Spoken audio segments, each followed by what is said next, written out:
Olá, amigos! Estamos aqui para mais um Educast e hoje recebendo grandes profissionais, amigos incríveis para esse momento, esse bate-papo sobre educação, sobre tecnologias, sobre pesquisa, pós-graduação e a ciência produzida na nossa vida.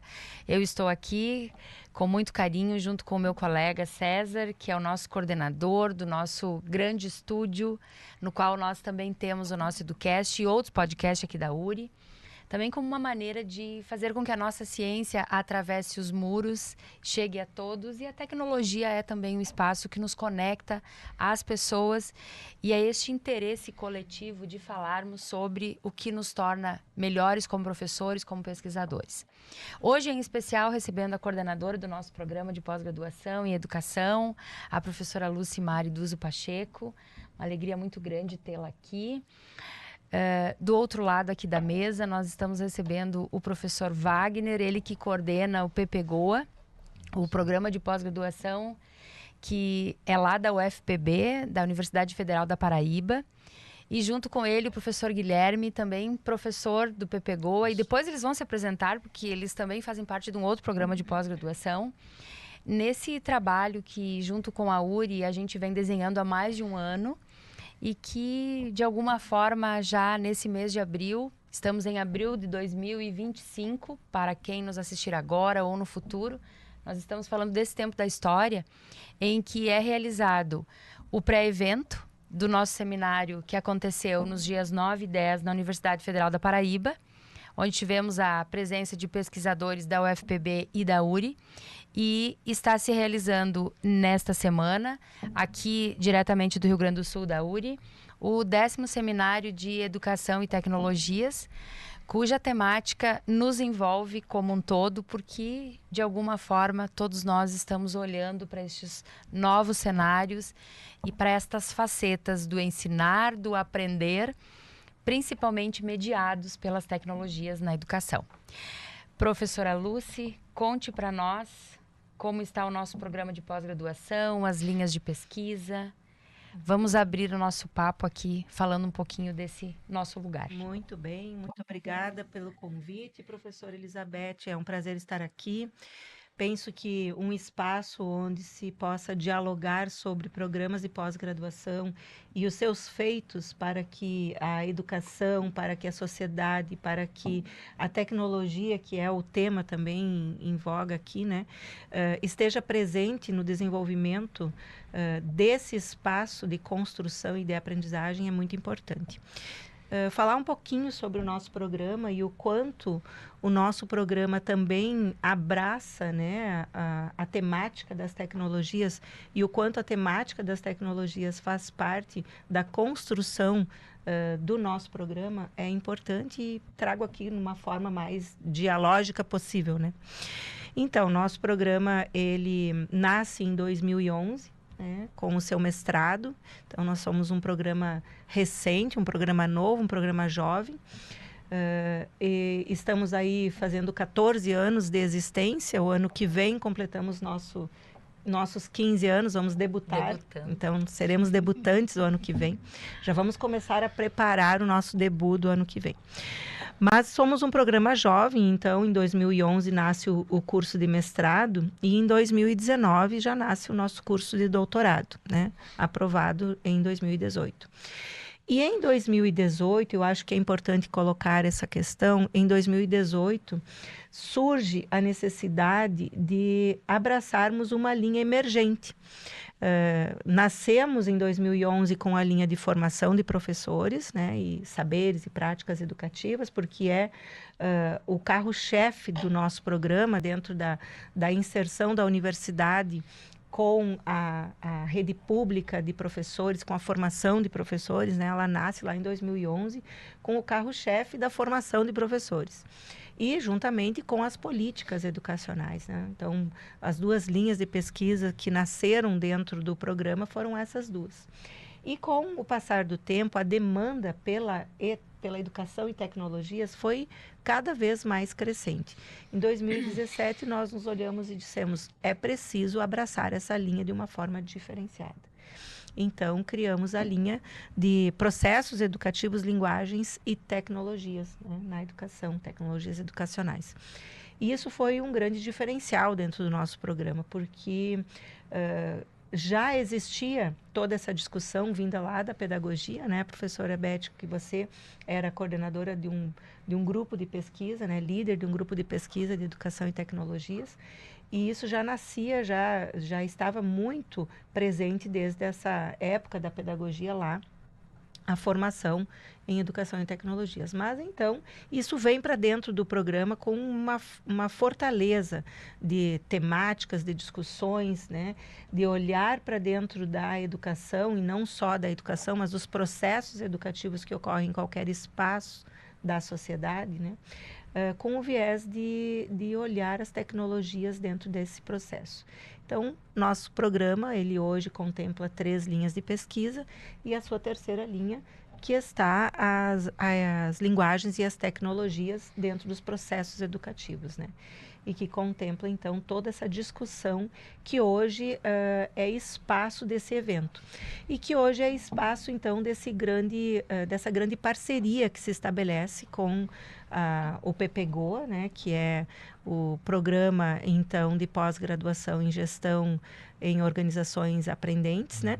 E eu acho que isso é muito interessante, porque ontem eu até disse na abertura, todos nós somos espaços aprendentes, e eu acho que pensar nas instituições aprendentes é muito bom. Eu gostei muito da parceria e acho que ela será vindoura para a universidade e para o programa de educação, porque estabelece um outro nível de relacionamento e de parceria, né? Então, falar um pouquinho do nosso programa é isso, dizer que hoje o nosso foco é no desenvolvimento dos processos educativos, somos um programa acadêmico, né?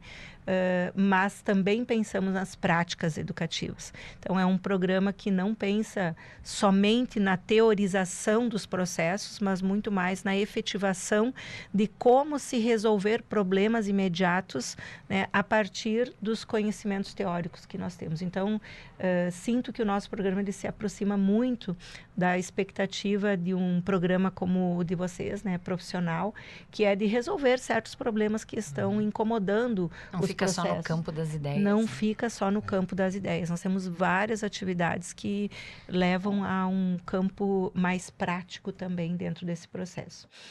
E quero dizer que estamos hoje aqui nesse podcast, né?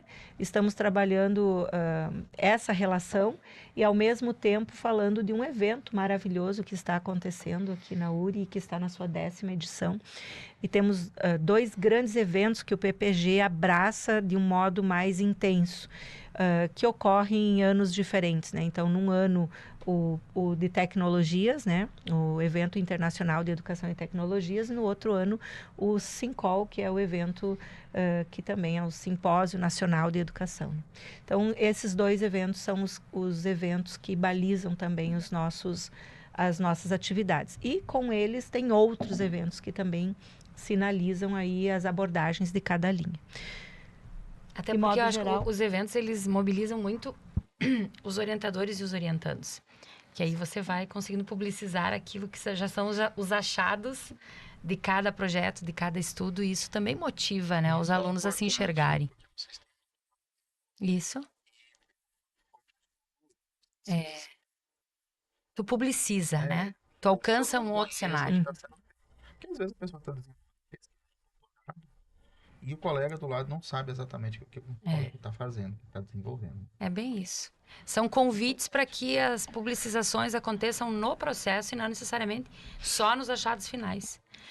Então, professor Wagner, conte para nós como é que está o PPGoa e o que significa esta saída de... Como é que é? Essa saída da Paraíba e essa chegada no Rio Grande do Sul. Eu até avisei eles que estava ficando frio aqui para receber eles, mas hoje deu um calorzinho, né? Eu nunca você É. tem sorte de pegar um frio. Frio. Mas fique por aí nesses dias, quem sabe? Eu nunca dei sorte de pegar um frio. Mas a primeira coisa é eu agradecer o convite, né? A gente poder participar e desenvolver junto esse seminário. Então é uma alegria estar aqui com vocês. já conheci o Rio Grande do Sul, mas ali Porto Alegre, Aham. né? E tá nessa parte do interior é muito gratificante, é muito gostoso, né? E falar um pouquinho do nosso programa, né, e dessa parceria. Então, o programa de Gestão nas Organizações Aprendentes, ele é o programa profissional mais antigo da UFPB. Ele começou o processo de criação dele em 2010, né, com a primeira turma, então muito próximo da data de vocês. Ele foi encaminhado ainda em 2008, porque na universidade, para você ver, para abrir um programa, você começa a mandar as coisas em 2008 para a primeira turma sair em 2010. Né? Então é um processo longo. Né?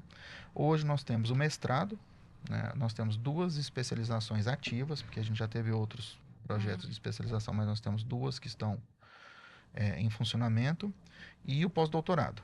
Nós ainda não temos o doutorado por conta das avaliações da área.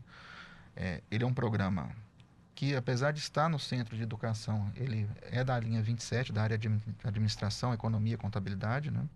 Então, ele é um programa de gestão, na área de gestão, e a gente trabalha um foco muito na gestão educacional. Hoje nós temos 2 linhas. A gente reformulou todo o projeto do programa nos últimos anos. Então, ano passado, a gente conseguiu publicar nossa resolução nova e a gente enxugou. Nós tínhamos 3 linhas, a gente deixou com 2, porque elas se confundiam e no processo avaliativo acabava que uma descompensava a outra, né? Ah, Então, a sim. gente colocou, a gente tem uma linha que chama Gestão, Inovação e Tecnologias Digitais, que é a linha que eu e o professor Guilherme atuamos. E a gente tem uma linha que chama Aprendizagem nas Organizações, né? Onde a gente trabalha essas questões das escolas e os projetos mais voltados para a área de educação dentro dessa linha. Nós temos uma demanda considerável no programa, dos programas de mestrado da UFPB, provavelmente é o programa que mais tem demanda. Então, hoje são 306 egressos, com uma taxa de sucesso de 92,5%. Então, a gente consegue formar quase toda a turma. Ativos, nós estamos com 57 alunos, então nós estamos com uma turminha que está saindo de 2 turmas inteiras Completas. completas funcionando, né? E a gente chega a ter, assim, nas últimas processos seletivos, a média de 70, 76 candidatos, mas antes da pandemia a gente chegava a ter 170, 140, 150 candidatos. O processo seletivo era para deixar a gente doido. A gente chegou a ter um aqui de 179 inscrições válidas, num processo que tinha 25 vagas. E a gente oferece normalmente entre 25, 20, vai depender muito da demanda, na verdade não da demanda, da A oferta oferta. de vagas dos professores. Porque metade do nosso quadro são professores que estão em 2 programas, um profissional e um acadêmico. E aí você tem um limite de orientação, que a CAPES coloca, e isso na área 27 eles levam muito a sério, então a gente não pode passar de 8 orientações de jeito nenhum. E aí acaba que Limita essa também, né?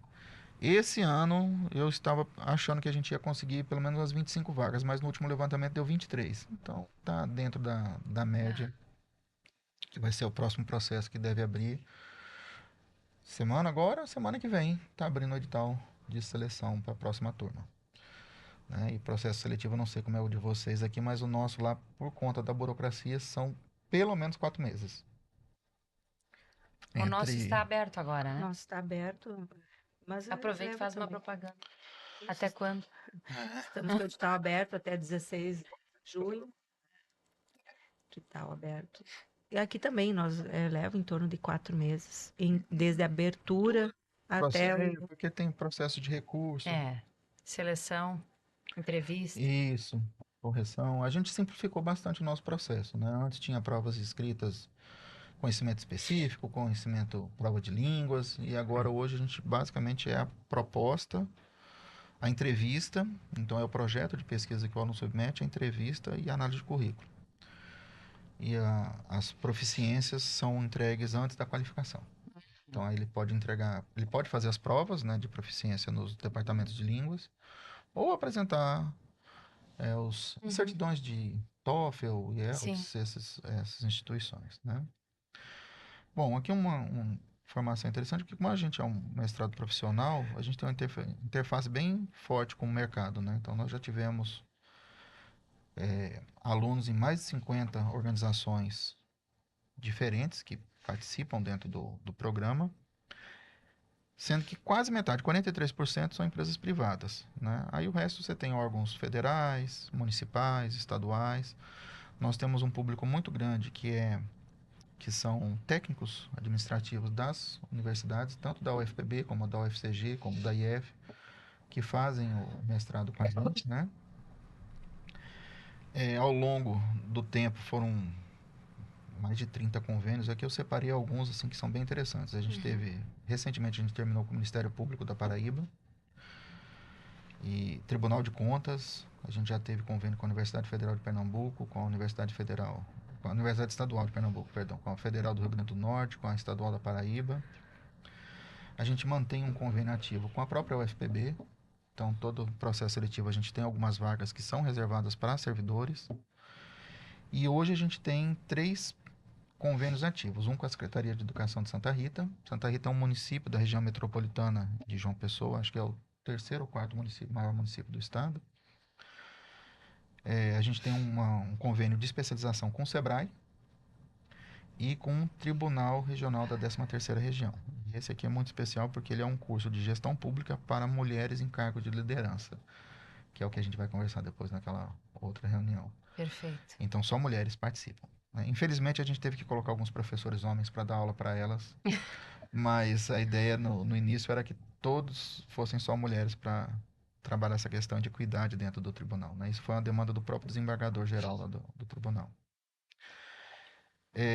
A gente tem uma inserção muito forte na região Nordeste, então ele não é um programa nacional, ele é um programa bem regional, mas dos 9 estados a gente tem alunos nos 9 e em 46 municípios distintos, principalmente na Paraíba e em Pernambuco. Então eu tenho um mapinha aqui que eu ploto da onde vêm os alunos e para onde eles vão depois. É um programa que tem um pé na internacionalização muito forte, então a gente tem vários professores com pós-doc, um doutorado no exterior, assim como o professor Guilherme fez o doutorado dele nos Estados Unidos. A gente tem vários professores. Na última conta que eu fiz, nós somos 16 professores com pós-doutorado. Nós estamos hoje com 22 professores ativos, sendo que 2 são colaboradores, né? Desses, 3 são de outras instituições e o restante é todo da própria UFPB. Quando o programa foi criado, nós tínhamos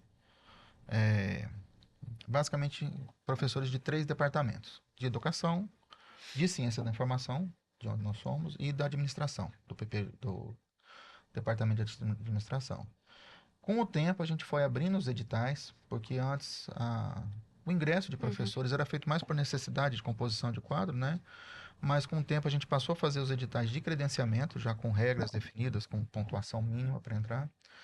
Então, hoje a gente tem professores dessas 3 áreas, mas nós temos professores de área de tecnologia, inclusive, que trabalham no CT, professores de área jurídica, que trabalhavam na universidade, na parte de ciências jurídicas, né?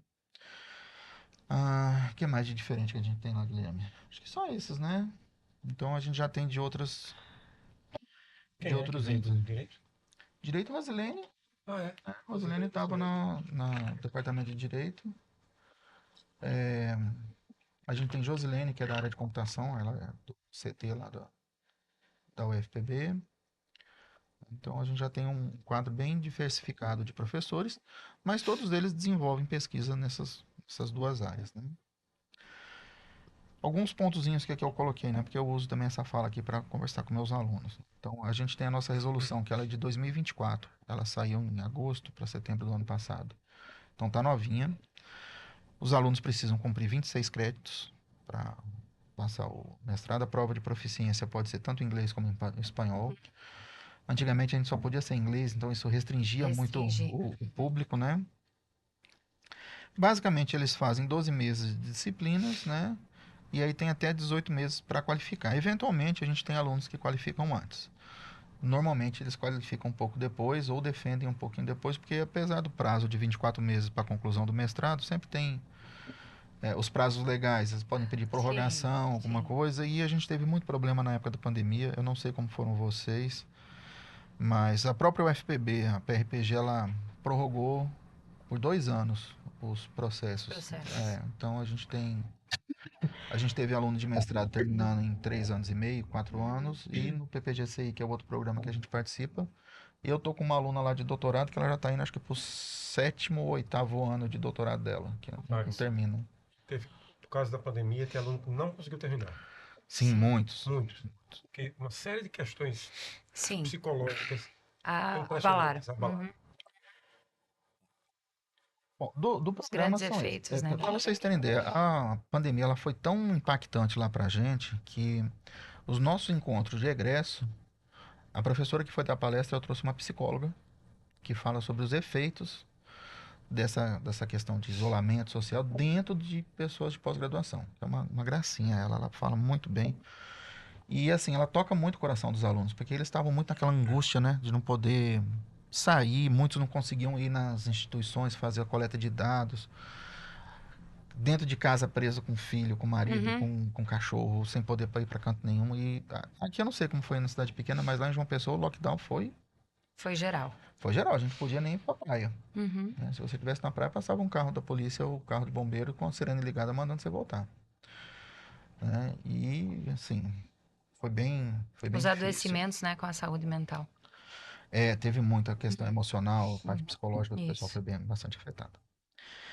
Então, do programa é isso, né? Então, a gente é um programa que está trabalhando muito para conseguir subir de nota na CAPES para poder abrir o doutorado. Eu estou na coordenação, terminando o meu mandato agora. Eu estou, né? Porque isso passa, graças a Deus. Mas foram 4 anos na frente para a gente organizar muito dos processos que a ficha de avaliação pediam, né? Então, Sim. questão de planejamento estratégico. Tudo que a gente faz hoje é por edital, né? Todos os projetos que a gente faz, convênios, eles têm atrelado um projeto de pesquisa. Então, esses projetos que eu vou passar para vocês aqui, eles são parte de um projeto maior e fazem aquela escala, né? Eu não sei como é que está na linha de educação, mas todas as linhas da CAPES. O professor Guilherme é representante de área da CAPES. Então, você tem que fazer a publicação que está atrelada a uma dissertação ou uma Sim, tese, que está sim. atrelada a um projeto de pesquisa, que está atrelada à Isso. linha, então tem que fazer esse encadeamento bem certinho. E isso no programa não era bem estruturado, então a gente teve muito trabalho, até agora tem dor de cabeça para poder fazer esse alinhamento. Aí eu trouxe aqui de exemplo três pesquisas que estão em andamento, né? Você coloca o modelo do livro, professor César, por favor. Essa já é uma fala do professor Wagner, orientador. Isso. Que Até é agora foi o coordenador. o lado bom, né, prof. Guilherme, de nós dois aqui, é que a gente olha assim para os coordenadores e pensa, ainda bem que eu não estou sentado na cadeira deles, porque esse mundo complexo da pós-graduação e da integralização de toda a produção não é um campo muito fácil. Isso. Sim. Ingresso do PPGoa e ela está no doutorado no PPGCI. E eu tenho a sorte de ser o orientador dela. Samela, ela tem um talento para diagramação, trabalha na editora universitária. E eu trabalho com pesquisa com livro digital desde que eu entrei na UFPB, já há muito tempo, já são mais de 14 anos trabalhando isso. Sempre muito frustrado porque eu nunca conseguia fazer o livro chegar no potencial que ele tinha. E aí, conversando com ela, a gente chegou nesse modelo, que é um modelo híbrido. É aquela página para a gente poder conversar. E eu separei para vocês, porque vocês estão. Aqui conta. Esse é um manualzinho que a gente criou de como é que desenvolve esse material. Página 11, se eu não me engano. Conta a historiazinha do livro, de como é que ele era, para onde ele foi, onde ele está. Todos os caminhos que o livro passou. Isso, Ontem era dia do livro. isso. E aí a gente chega onde a gente está hoje, né? Então você tem as intersecções do livro impresso para o livro digital, para os livros acessíveis. E aí você tem essas linhas de conexão dele, né? Então, o digital você sempre tem a dependência do uso de software, do uso de um hardware específico. O livro impresso você tem um problema da impressão, que é uma logística muito doida. E aquela áreazinha chorada ali, que é a mistura do impresso com o digital, ela estava vaga, né? E foi ali que a gente começou a desenvolver. Passa para a próxima, por favor, pessoal. E aí, entendendo, né, o problema do e-book, que tem a questão dos formatos, né? Hoje o pessoal chama de e-book documento em PDF. E não, na verdade não é. Porque ele tem muito mais recurso, ele poderia ter muito mais interatividade do que se tem hoje. Pode descendo. E aí a gente foi começar a tentar explorar esses recursos. Para um pouquinho nessa daqui, porque uma das teorias que a gente usa é a teoria de Latour, que são as redes sociotécnicas. O que é uma rede sociotécnica? Ela passa do limite da rede social, que são as redes de pessoas, e não são redes sociais igual Facebook. Não, rede social existe há muito mais tempo, né? Então, historicamente, você trabalha isso há muito tempo. Mas a rede sociotécnica, ela trabalha além dos elementos humanos, os não humanos. E aí, nesse caso, a gente colocou as tecnologias digitais para criar um modelo do livro líquido. Então, dentro das tecnologias, a gente trabalha com os objetos de aprendizagem digital, que normalmente estão dentro das plataformas, mas você está preso a ter um tablet, a ter um computador para poder acessar isso daí. Aí pode subir um pouquinho. Então, a gente começa a ter a outra teoria que a gente usa, que são os objetos de aprendizagem digitais, e começa a integrar dentro do livro impresso conteúdos de jogos, de podcast, de mapas, de vídeo, de acessos a diversos. Cada um desses íconezinhos, esses ícones estão nos livros que a gente criou. Então, se você vê aquele desenho do museuzinho, quando a criança apontar no caso para usar o celular, você vai para uma visita ao Museu do Vaticano, ao Museu do Louvre, alguma coisa. Esses são interativos. São. Todo o conteúdo, esse modelo que está aí, ele é o modelo teórico para a pessoa poder criar. Esse livro a gente registrou na Biblioteca Nacional porque a gente não consegue registrar patentes aqui no Brasil de modelos, né? E a gente foi no escritório de inovação da universidade, eles recomendaram que a gente fizesse o registro na Biblioteca Nacional. Então a gente fez o registro, eu tenho o número do registro aqui direitinho, que basicamente garante só a citação, né, para que não copiem. Mas todo o conteúdo que foi criado foi seguindo as leis de diretrizes e a gente fez todo o material.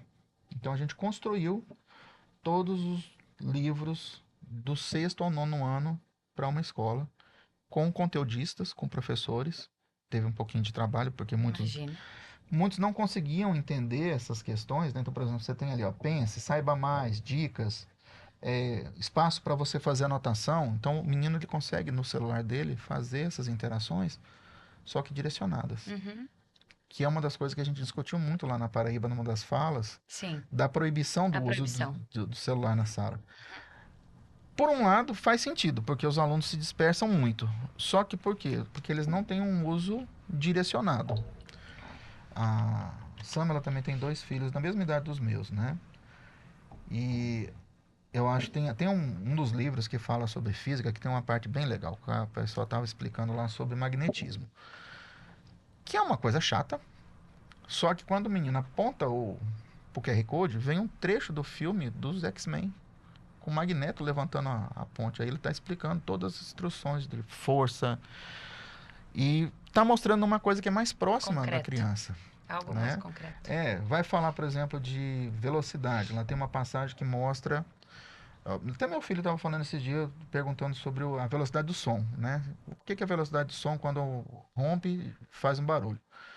E aí tem lá mostrando os vídeos dos foguetes subindo e ele rompendo a barreira do som e fazendo o boom sônico, né? Dos aviões supersônicos fazendo, mostra a imagem. Então a criança consegue fazer essa conexão. Questões de miose, mitose, que são na parte de biologia, você tem os itens.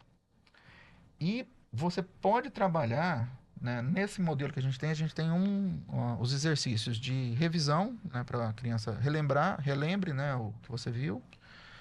E tem os exercícios também para ele fazer. Então ele pode entrar num joguinho, que aí é outra teoria, que é a de plataformização. Então você pode ter um Kahoot, você pode ter um Khan Academy vinculado, que são plataformas que você consegue colocar. Vai sendo algo além do aprendizado. E na banca de qualificação de Samela, quem estava era a professora Adriana. Como ela trabalhou muito na escola pública, né? Ela falou, nossa, isso aqui dava para a gente ter níveis diferentes Porque você, na sala da escola pública, você tem um problema seríssimo, que você tem alunos que estão totalmente alfabetizados, que estão seguindo aquela conteúdo a risco, mas você recebe alunos que têm problemas na sua Tem muita formação. disparidade Muita na disparidade. aprendizagem. E você, no mesmo livro, sem ter que reimprimir, sem ter que fazer nada, você pode ter 3, 4 níveis de exercício, 3, 4 reforços, né? Basicamente. E o professor vai orientando onde ele E o acerta. professor vai tendo só fazer aquela função de orientação. Sobe mais um pouquinho, professor César, que vai aparecer uma página aí com a. Aí a gente vai explicando, né? Os objetos, ó, cada íconezinho deles representa um objeto de aprendizagem que está sendo inserido dentro dos livros. E aí você tem lá, além dos objetos, né? Aí são os não digitais, tá vendo? Porque a gente trabalha com os digitais e os não digitais. Pense, glossário, dicas, são outros elementos que são incluídos dentro do livro. Aí vai para a estrutura. E esses livros estão disponíveis para acesso. Esses livros, eles estão com um convênio que a gente fez com essa escola, que é uma escola particular lá de João Pessoa, então ele bancou a impressão e o conteúdo do livro, certo? Então a gente construiu, já está na segunda, indo para a terceira versão. Então são do 6º ao 9º período. Por quê? Porque a gente entendeu que os pequenininhos não compensava esse tipo de acesso, até porque se dá um celular para um menino muito pequenininho, não vai dar certo, né? Mas para esses adolescentes já estariam funcionando. E aí você tem, ó, você tem a teoria escrita, né? Sim. Então você tem as imagens, como qualquer livro tradicional, e você vai ter os objetos, os estímulos. E aí, no caso, o aluno passa, e aí tem toda uma estrutura que gerencia esses links, porque o legal é assim, surgiu uma coisa nova, né? Eu não preciso reimprimir o livro inteiro para trocar o conteúdo dele. Eu Tu só troca vou lá no digital. onde faz Faz sentido. essa conexão entre o QR Code e o conteúdo, né? Então aí você consegue fazer a atualização sem necessariamente ter toda a despesa de imprimir o livro novo. Que baita estratégia. Não é? Porque, assim, como eu trabalhei muito tempo com livro digital, uma das minhas frustrações sempre foi a questão do acesso. Porque o pessoal fez aquele projeto do UCA, né? Um computador por aluno. Isso. Só que são sempre equipamentos muito ruins. E aí, quando você ia ver, o conteúdo também era ruim, a plataforma, o pessoal quer usar o Moodle, que é bem antiga, que também é ruim. E aí você junta um monte de coisa ruim, não dá uma coisa boa, né? E aqui não, você tem uma coisa que o professor está acostumado a usar, porque um dos pontos de resistência é o professor na sala de aula, que ele não quer. Né? Você tem professores, como o professor César, que vai desenrolar na tecnologia, que é uma beleza, mas tem uns que não querem. Eles são muito resistentes a usar essas coisas. Então, para ele, isso não é uma coisa que vai ser agressivo, basicamente ele vai orientar os alunos. Pode subir mais uma que tem mais exemplos dessas páginas. Essas páginas que estão aí são dos livros mesmo, tá? Dos livros que estão impressos. Você tem as informações imagéticas, você tem a parte de discussão, olha só, então você está trabalhando aí a parte de geografia. E aí você tem um pontozinho de discussão e você tem os conteúdos de estímulo para os alunos, né? Então a ideia foi pensada nesse formato. A gente está tentando fazer um piloto com a Secretaria de Estado para que tenha, em vez de você ter um QR Code, você ter 2 ou até 3, com níveis diferentes, principalmente na parte de exercício. Tá certo. Né? Outra coisa é que o exercício ele pode ser feito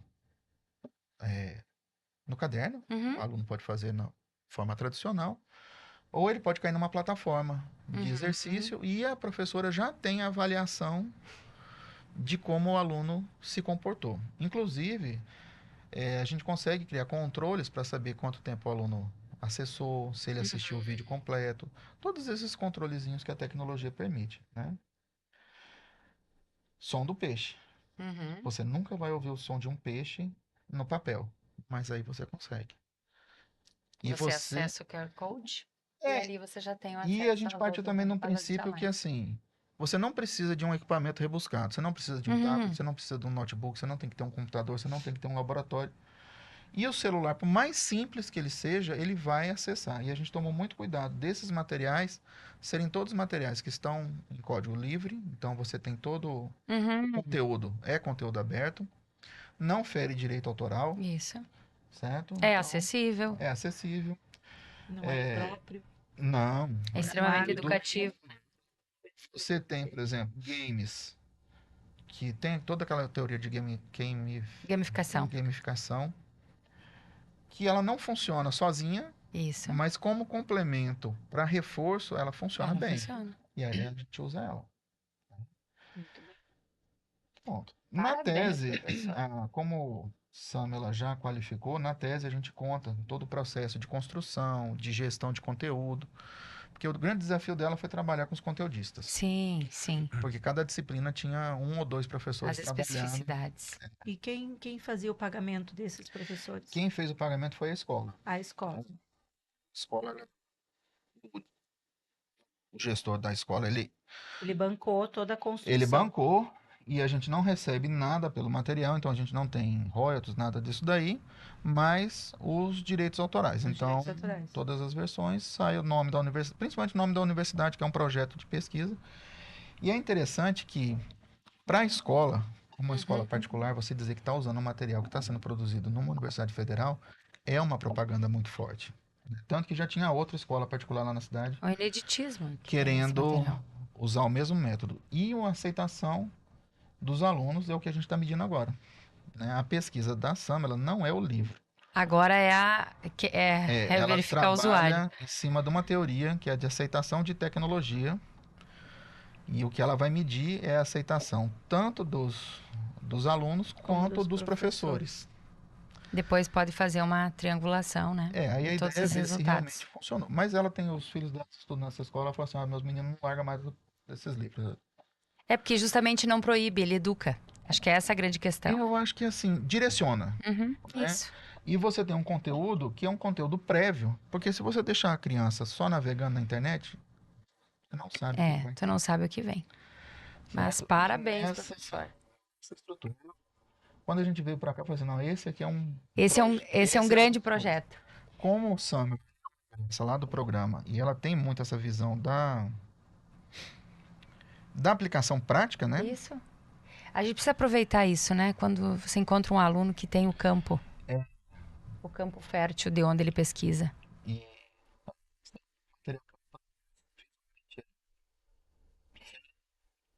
E nós podemos deixar depois, na edição do nosso podcast, o link para que outras pessoas possam esse visualizar. manual, Isso. Então, nós já podemos usar esse link.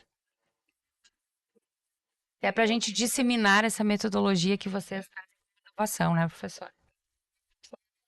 Isso. de como você constrói. Muito bom.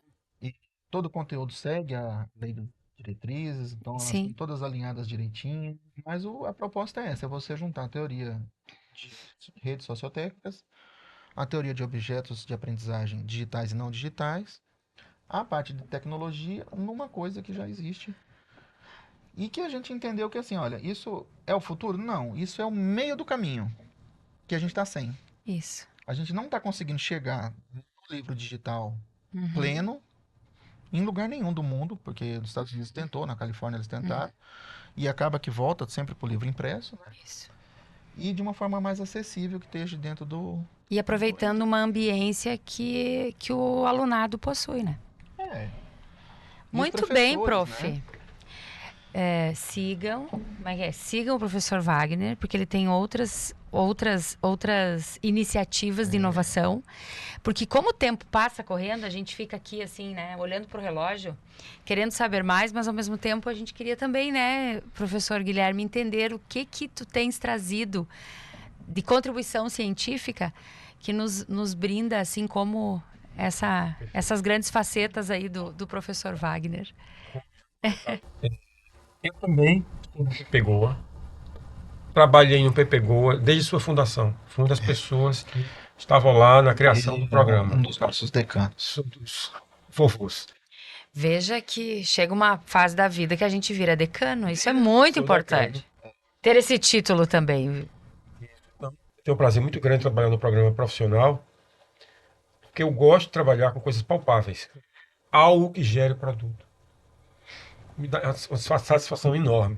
Eu também estou no programa profissional não, acadêmico. que é o outro programa, que tanto eu e o Wagner, nós somos vinculados, que é o programa de pós-graduação em Ciência da Informação. Esse é acadêmico. Sim, O PPGoa, desculpa, é profissional. sim. Então, gera até ciumeiro isso lá, falar que eu gosto mais do acadêmico, do profissional, do que do acadêmico. Certo? Eu até pensei em terminar minha carreira de pesquisador no profissional. Mas deixa eu falar um pouquinho sobre nossa pesquisa. O que é que eu estou fazendo agora no momento? Tanto com alunos do PPGCI como do PPGoa. A nossa pesquisa não está centrada especificamente apenas em uma área de conhecimento, não. O que eu tenho trabalhado no momento pega todas as áreas de conhecimento. Eu tenho trabalhado com gestão e educação em dados de pesquisa. Em dados. Eu gosto sempre de dizer que nós, enquanto pesquisadores, qual é o bem mais valioso que nós geramos? É o artigo. Não é o livro, mas são os dados que deram origem a esses insumos.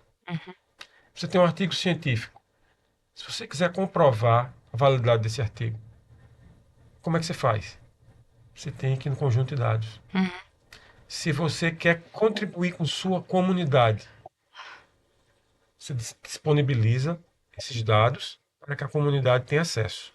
Então, nós estamos trabalhando agora, junto com a FAPESC, que é a nossa fundação de pesquisa, e com o governo francês, que é o IRD. Não tento nem dizer o que significa IRD, porque eu não falo francês, né? Instituto de Pesquisa e Desenvolvimento. Francês é possível dizer isso. Certo. Então, nós estamos lançando um repositório de dados de pesquisa. Tá? Eu esqueci de falar. Eu trabalhei boa parte da minha carreira com periódicos científicos. Ao contrário do professor Wagner, que trabalha com livros, não. Sempre trabalhei com periódicos científicos. Mais recentemente, eu estou trabalhando com portais de dados, repositórios de dados. Tá? Então, a minha área, meu foco são repositórios de dados, repositórios tradicionais, periódicos científicos. César, tem como mostrar aquele primeiro? Para vocês terem ideia, Pra você ter ideia. a gente tem, além desse projeto com o IRP na França, nós temos outro projeto que é financiado pelo CNPq, que também trabalha essa questão de que a gente chama de data literacy, que seria letramento em dados. Né? Porque o que a gente mais vê é pesquisador que não guarda o dado da pesquisa de maneira correta. Normalmente está numa planilha de Excel, dentro do computador, embaixo da mesa. Sim. E aí você não consegue depois validar, replicar, e a gente está com... Em vez de uma abordagem totalmente técnica, meu foco no momento é educar a comunidade de pesquisadores da UFPB em como fazer gestão de dados. Então, eu estou trabalhando junto com a PRPG, que é a Pró-Reitoria de Pós-Graduação. Nós vamos em todos os programas de pós-UFPB, que são mais de 100, para trabalhar nesse processo de educação. Quando terminar a pesquisa, você tem os seus conjuntos de dados para serem disponibilizados ao público, para eles poderem ser reutilizados depois. Então, você vê aqui, tem antropologia, arquitetura e urbanismo, biodiversidade, economia. Cada área do conhecimento. A área de conhecimento a gente chama um dataverse. Dataverse. Então, dentro de cada dataverse desse, nós temos os conjuntos de dados das respectivas áreas. César, sobe um pouquinho, por favor. Pronto. Aí está ótimo. Quem primeiro abraçou a nossa iniciativa foram os pesquisadores da biodiversidade.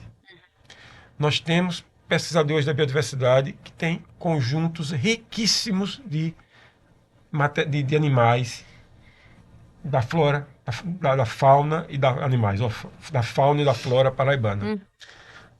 Nós temos um conjunto de peixes com mais de 60 mil itens catalogados de peixes. E isso está perdido entre aspas, né? Sim. No armário. No armário. Qual a serventia que isso tem guardado no armário para a população, para a comunidade poder consumir e fazer novas pesquisas disso. Então, esses dados estão sendo Todos paulatinamente colocados no DataPB. Então, se vocês olharem aqui, a maior parte dos dados, no momento, são da biodiversidade. Aqui mais para cima, pode subir de novo, César? Eu me esqueci de mostrar uma coisa. Olha, A quantidade de download. o nosso, isso é recente. Sim. A gente não fez nenhuma propaganda. Muito. Aham. É muito download isso aqui. Porque são dados muito específicos. Quem é que tem interesse em samambaias? Em fungos? Em cobras? É aquela comunidade científica que pesquisa isso. mas pra Mas ela. descobrir- Já Imagina foram buscar quanto esses isso- dados. A gente trabalha com padrões internacionais de dados. Sim. Porque é muito comum o pessoal coletar os dados do jeito que ele acha que tem que ser. Só que depois você não consegue usar isso daí em outros estudos. estudos. E na biodiversidade tem um padrão que chama o Darwin Core. Como na educação tem um, como na área de georreferenciamento tem o deles. Então, se você está fazendo um trabalho nessa área, você precisa guardar os dados dentro daquela estrutura específica. E aí isso garante que esse dado vai ser usado na Inglaterra, nos Estados Unidos, na China. Que interessante. Então, todos os programas da UFPB, logo vão ter um treinamento sobre como fazer isso. O problema não é técnico, é humano. É fazer os pesquisadores entenderem que isso é importante, que você não pode fazer uma pesquisa. E ela fica só. Seus dados. Isso. Por exemplo, lá na educação, tem uma pesquisadora que gravou falas com índios. Tem megas, gigas de entrevistas perdidas. Perdidas, que eu digo, num HD guardado. Sim. Isso tem que estar disponibilizado. Só para consumo só pra próprio. consumo. Isso. Isso tem interesse seu a estudo. todo mundo. Então, logo vai estar lá. O pessoal da arquitetura também nos procurou. Eles colocaram dados sobre áreas ribeirinhas. Sim. Sim, é fantástico isso. Aí você pode cruzar dados de biodiversidade com dados socioeconômicos. Tá? Deixa eu mostrar uma coisa aqui interessante. Se o pesquisador não quiser disponibilizar os dados em forma imediata, coloca embargado, tá vendo? Embargado. Porque ele pode estar fazendo a pesquisa ainda. Ah, sim. Ou pode estar em registro de patente. Sim. Você não vai disponibilizar os seus dados antes de você escrever o seu artigo. Perfeito. Porque você colocou os dados, vem alguém, lança o artigo, faz o artigo e você... Então, está aqui, existe, mas Está os em dados processo. estão temporariamente embargados.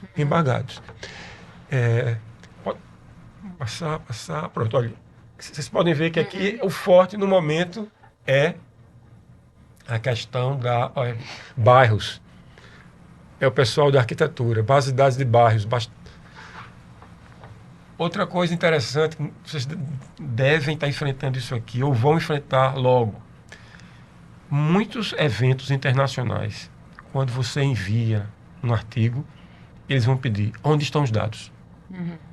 Muitos eventos não recebem mais nenhuma submissão se você não depositou os seus dados. Então, alguns pesquisadores têm nos procurados, depositado aqui, para poder o trabalho ser aceito no evento. Isso é uma coisa... Vocês têm conhecimento de algum outro sistema no Brasil que tem feito isso? Fundação Oswaldo Cruz. Fiocruz, não é? Fiocruz. Fiocruz. Sistema USP, Unesp, Unicamp. Também. A UFPB, vou dizer aqui um termo, não é chulo não, é enxerida. Existe isso. Ela tenta, às vezes, fazer as coisas antes. Se bem que embora muitas vezes a gente fique para trás. Mas nós somos um dos primeiros do Brasil a fazer isso. Parabéns, professor. Um dos primeiros do Brasil a fazer Até isso. porque aqui se torna mais um centro de pesquisa para exponenciar para os pesquisadores que têm esse objeto. Você consegue fazer o depósito para poder fazer depósito de alguns datasets, porque realmente você vai publicar um artigo e eles pedem onde está depositado os dados da pesquisa. Então, a gente faz isso daí. Agora é muito melhor você ter um... E esse é específico da UFPB? Não. Não? Dado. É na UFPB, mas a nossa ideia é que o Instituto Federal, todas as instituições Do paraibanas Estado. Isso, possam fazer o depósito lá. A gente não exclui nem tá certo. outros estados. Entendi. Isso é uma coisa a ser pensada, porque quanto mais dados, Melhor.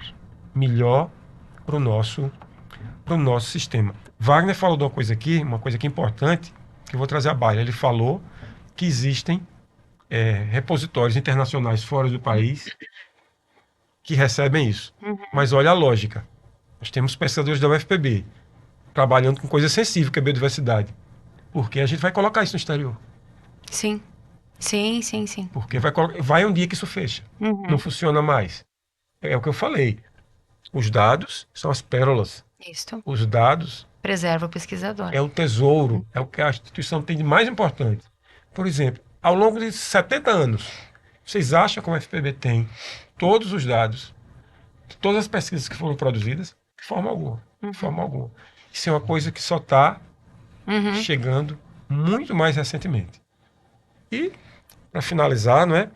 Volto de novo aquele tópico que eu trouxe. O problema não é técnico. É humano. É de educação. Você pode mostrar aquele outro? Pronto. Nós recentemente lançamos esse livro, novinho ele, Gestão de Dados de Pesquisa. Então, aí dá uma ideia. Não é muito profundo, mas para você ter uma ideia do que se trata.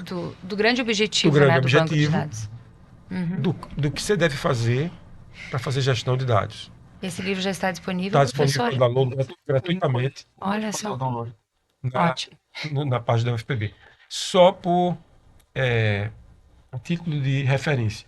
Aqui na URGS, são parceiros nossos. Eles são um dos pontos fortes no Brasil nessa questão de gestão de dados, é o pessoal da ciência da informação aqui da URGS. Ótimo. 2 colegas meus da URGS estão envolvidos nesse projeto. Estão aí. Inclusive um faz pós-doc com a gente lá. É meu pós-doutorando. Olha que maravilha. Beth, eu trouxe mais 2 pesquisas aqui, só que essas eu não vou apresentar, só para comentar. Sim. Porque eu acho que depois a gente poderia ampliar a discussão, né? Uma conversa separada. Que é a questão do projeto de pesquisa da Secretaria de Santa Rita, né, que chama Aprendizagens e Redes de Colaboração entre o Programa de Pós-Graduação em Gestão de Organizações Aprendentes e a Secretaria de Educação,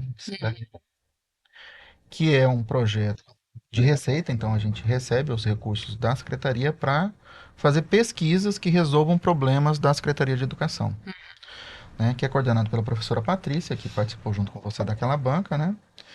Usa esses princípios das redes sociotécnicas, porque a gente trabalha muito com plataformas, plataformização, com tecnologias que dê suporte para a gestão.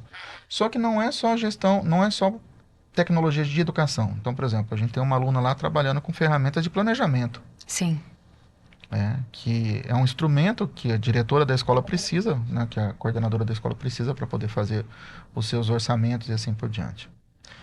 E a outra que eu trago aqui para vocês é que lá na UFPB nós somos um CECAMP, Centro Colaborador do UFNDE.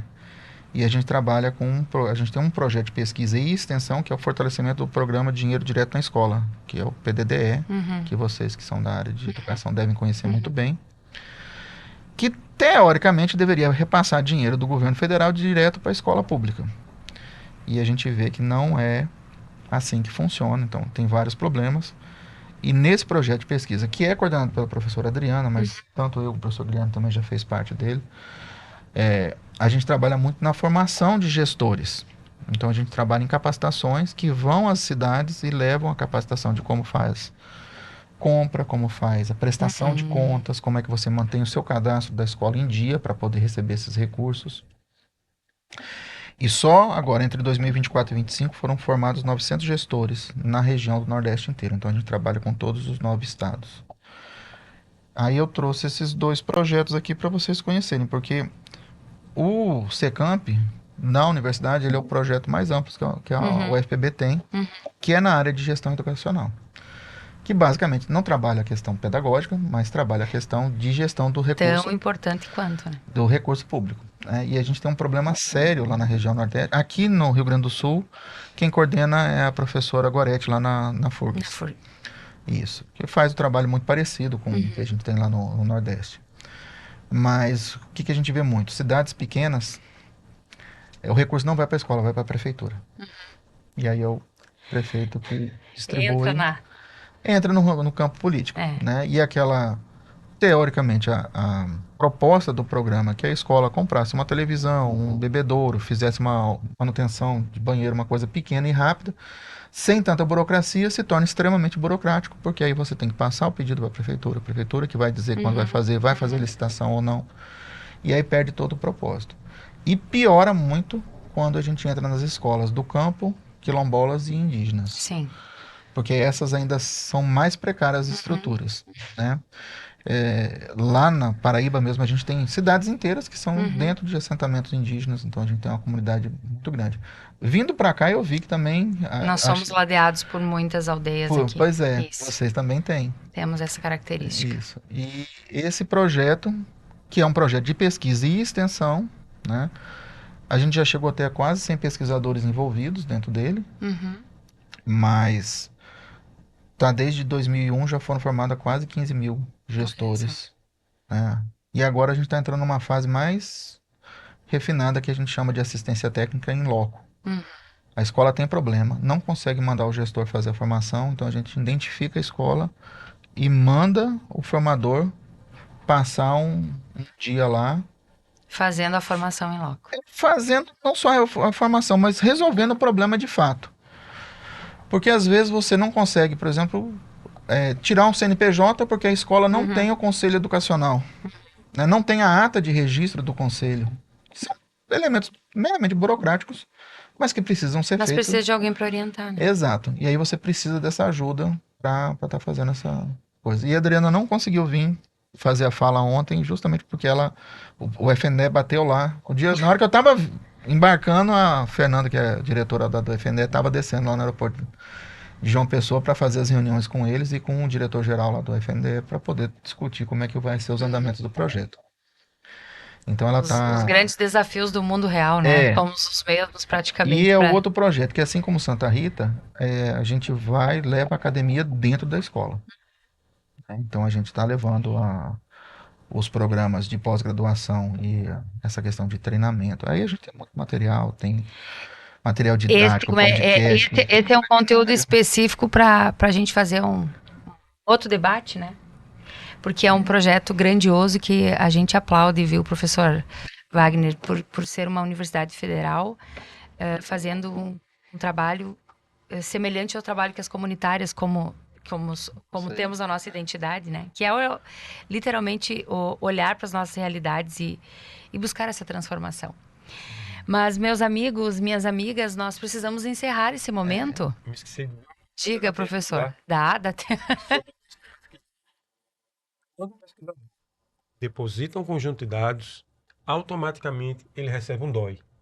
Ou seja, você tem o seu artigo, você já pode referenciar com o DOI. Ou seja, um conjunto de dados depositado, ele tem o mesmo prestígio de um artigo científico publicado. Exato. Isso é importante deixar bem claro. E isso é importante porque aí mais pesquisadores vão procurar. mais estímulo.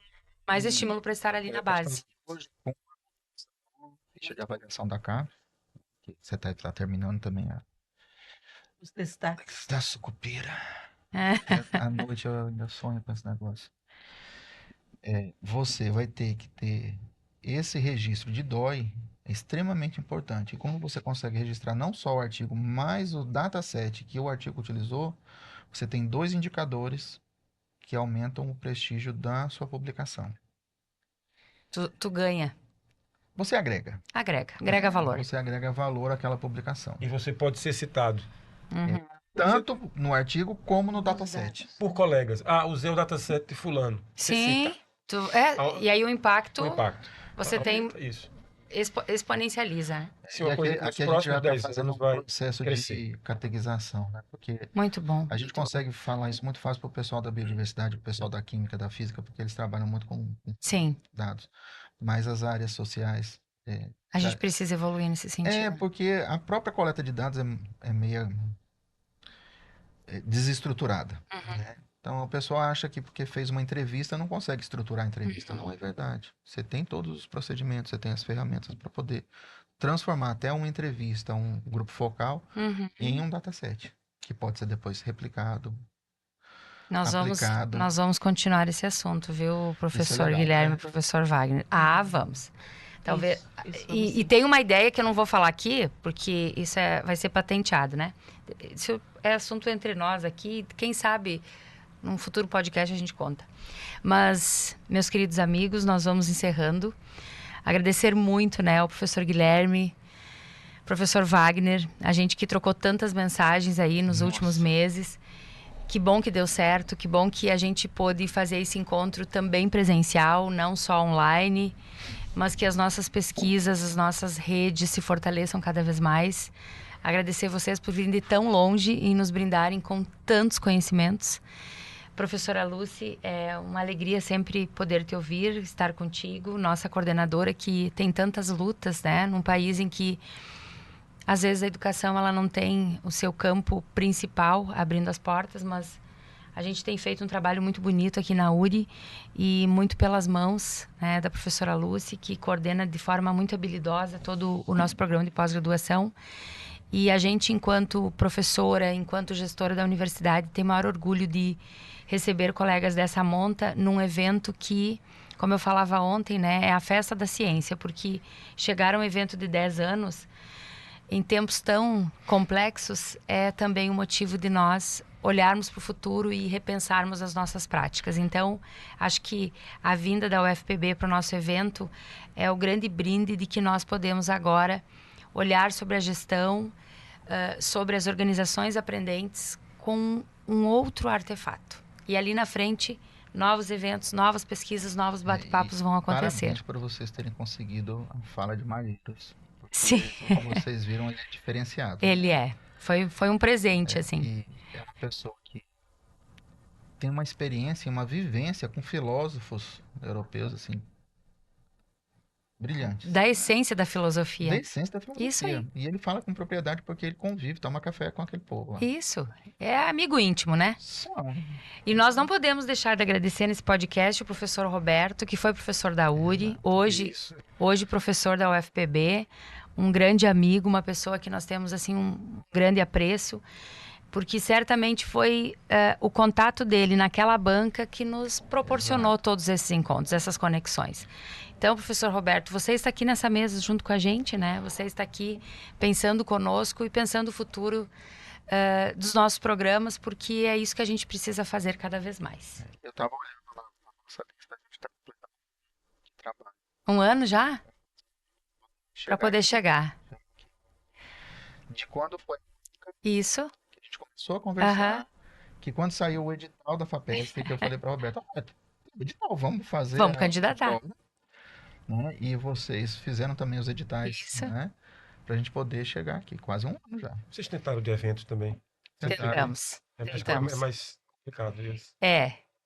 Sirvam nossas façanhas, como diz o nosso hino. Mas é isso, amigos. Então, até breve, aos nossos internautas que nos assistem, nos acompanham, até o próximo Educast. Até mais, professor César. Tchau. César, muito obrigado.